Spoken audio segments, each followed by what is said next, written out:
ಭೀಮಾ ತೀರದ ನಟೋರಿಯಸ್ ಭಾಗಪ್ಪ ಹರಿಜನ ಕೊಲೆ ಪ್ರಕರಣ ನಾಲ್ವರ ಬಂಧನ.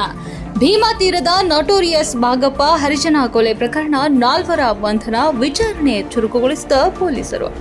ಭೀಮಾ ನದಿ ತೀರದಲ್ಲಿ ನಡೆದ ನಟೋರಿಯಸ್ ಭಾಗಪ್ಪ ಹರಿಜನ ಅವರ ಹತ್ಯೆ ಪ್ರಕರಣಕ್ಕೆ ಸಂಬಂಧಿಸಿದಂತೆ ಪೊಲೀಸರು ನಾಲ್ವರನ್ನ ಬಂಧಿಸಿದ್ದು, ಈ ಕುರಿತಾಗಿ ವಿಚಾರಣೆಯನ್ನ ಗಂಭೀರವಾಗಿ ಮುಂದುವರೆಸಿದ್ದಾರೆ.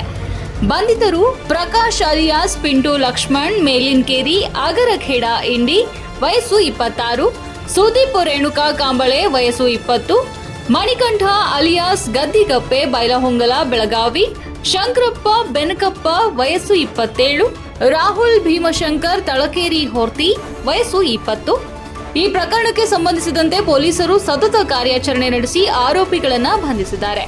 ಹತ್ಯೆಯ ಹಿಂದಿನ ಕಾರಣ ಹಾಗೂ ಇದರಲ್ಲಿ ಮತ್ತೋರ್ವರ ಭಾಗವಹಿಸುವಿಕೆ ಕುರಿತು ಪೊಲೀಸರು ತೀವ್ರ ತನಿಖೆ ನಡೆಸುತ್ತಿದ್ದಾರೆ. ವಿಚಾರಣೆಯಿಂದ ಮತ್ತಷ್ಟು ಮಾಹಿತಿ ಬಹಿರಂಗವಾಗುವ ಸಾಧ್ಯತೆ ಇದೆ. ಸ್ಥಳೀಯವಾಗಿ ಈ ಕೊಲೆ ಪ್ರಕರಣ ಭಾರೀ ಚರ್ಚೆಗೆ ಕಾರಣವಾಗಿದ್ದು, ಅಪರಾಧ ತಡೆಗಟ್ಟಲು ಪೊಲೀಸರು ಹೆಚ್ಚಿನ ಕ್ರಮ ಕೈಗೊಳ್ಳಬೇಕೆಂದು ಜನತೆ ಒತ್ತಾಯಿಸಿದ್ದಾರೆ. ಈ ಸಂಬಂಧ ಹೆಚ್ಚಿನ ಮಾಹಿತಿ ಬಯಸಲು ಪೊಲೀಸರು ವಿಚಾರಣೆಯನ್ನ ಚುರುಕುಗೊಳಿಸಿದ್ದಾರೆ.